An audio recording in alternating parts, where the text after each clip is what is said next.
Now, to add insult to injury, if you want to burn the fat, you have to repeat this process in reverse where you first break this complex molecule down. And you do that using something called hormone-sensitive lipase. What does insulin do to the action of this? Wipes it out. So there's a triple effect there.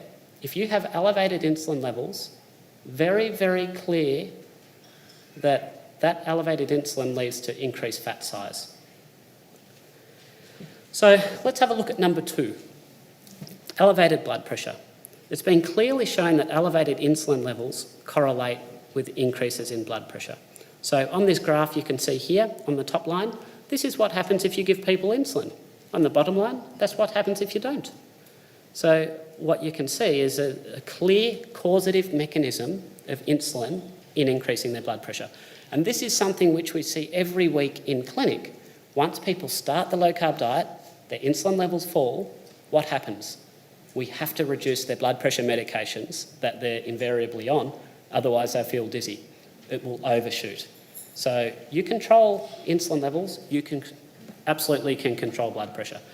Now, this is the most well-known mechanism that insulin resistance can cause a change in blood pressure. Essentially, if you end up with a fatty liver, you damage your liver, you increase the amount of uric acid that's produced, and that uric acid inhibits the action of something called nitric oxide. And the job of nitric oxide is to cause the blood vessels to relax. That reduces your blood pressure. Now, while this is the most well-known mechanism, it's not the most important one. To understand the major cause of hypertension, we have to understand a key concept, and that's that fluid follows salt, wherever it is in the body. If you increase the amount of salt you have in the blood, that will draw fluid to it. We've all probably come across this in chemistry classes in school. Now, insulin does a magnificent job at telling the kidneys to hold on to salt. So having a look here, this is an example of the structure of the kidney. So this is where the blood passes through here, in and out here, and some of the fluid from the blood gets what we call filtered here. And that fluid passes through this tubule all the way down here until eventually it passes out into the urine. And what you can see here is that at these 4 sites here, insulin draws salt back out of that potential urine and pushes it back into the blood. So in a state of excess insulin, our bodies are doing everything they can to hold on to salt. Now, this explains a couple of things. So first of all, essential hypertension, that type of high blood pressure that your doctor said, we don't know why you get it, you just get it. If you speak to the smart doctors, they're renal doctors, they're the ones who understand this stuff. They will tell you that high blood pressure, essential hypertension, is an insulin-dependent state.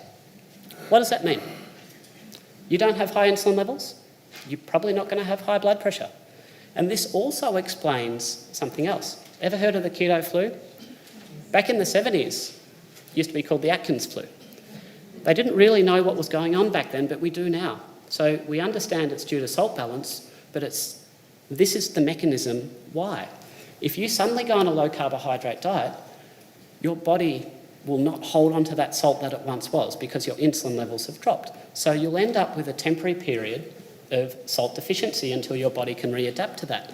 Remember, fluid follows salt. You lower the salt level in your blood, you lower your blood volume. You lower your blood pressure, you're probably going to feel dizzy. And we know that amongst other things, that dizziness is one of the key features of what we see in the keto flu.